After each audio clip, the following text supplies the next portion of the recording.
सादिक और हुमा की शादी को 6 साल हो चुके थे। बाहर से उनका रिश्ता खुशहाल लगता था, मुहज़्ज़ब गुफ्तगू, खानदान में इज्जत और सोशल मीडिया पर खुशियों की तस्वीरें। लेकिन उनके बेडरूम की चार दीवारी के अंदर एक अलग ही दुनिया थी, ऐसी दुनिया जहां खामोश जहर रोज हुमा के जहन में इंडेला जा रहा था। सादिक ने कभी हुमा पर हाथ नहीं उठाया, ना ही ऊंची आवाज में कुछ कहा, लेकिन उसके अल्फाज, लहजा और रवैया हुमा की रूह को कुचलने के लिए काफ़ी थे।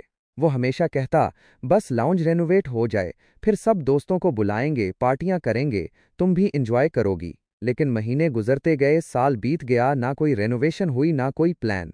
जब हुमा पूछती तो वो तंजिया हंसी हंस कर कहता, पैसा दरख्तों पर नहीं उगता, तुम समझा करो। इसी दौरान हुमा जब भी कोई छोटा मोटा ऑनलाइन काम या पार्ट टाइम जॉब करना चाहती, सादिक फौरन इनकार कर देता, अगर तुम काम करोगी तो बच्चों की जिंदगी खराब हो जाएगी, माँ का होना घर में जरूरी है। हुमा रुक जाती। बच्चों के नाम पर जज्बाती ब्लैकमेलिंग का ये खेल बार बार खेला जाता, लेकिन जब वो घर में रहती, बच्चों की तमाम जिम्मेदारी संभालती, तब भी सादिक ओस के ज़ाती अखराजात तक के लिए पैसे नहीं देता। वो कहता, इतनी ज़रूरतें क्यों हैं तुम्हें, क्या मैं कम ला रहा हूँ? ये दोहरा मेयार हुमा को अंदर से तोड़ रहा था। बाहर की दुनिया को सादिक एक जिम्मेदार शौहर दिखाई देता था, मगर हकीकत में वो कंट्रोल के नशे में मुब्तला था।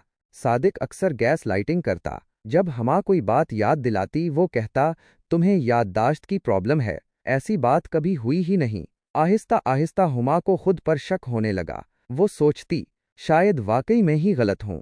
जब कभी हुमा थक कर सादिक से शिकायत करती, वो उसे खामोश सजा देता, दिनों तक बात न करना, नज़रअंदाज करना। हुमा इस खामोशी से इतना डर जाती कि आखिरकार मुआफ़ी मांग लेती, चाहे कसूर उसका न हो। एक दिन यूट्यूब पर उसने एक वीडियो देखी, science your being emotionally manipulated. Video में हर बात उसी की जिंदगी से जोड़ी हुई थी। वो रोती रही, लेकिन उसे पहली बार अंदाजा हुआ कि ये सब कुछ मोहब्बत नहीं, ज़हनी कैद है।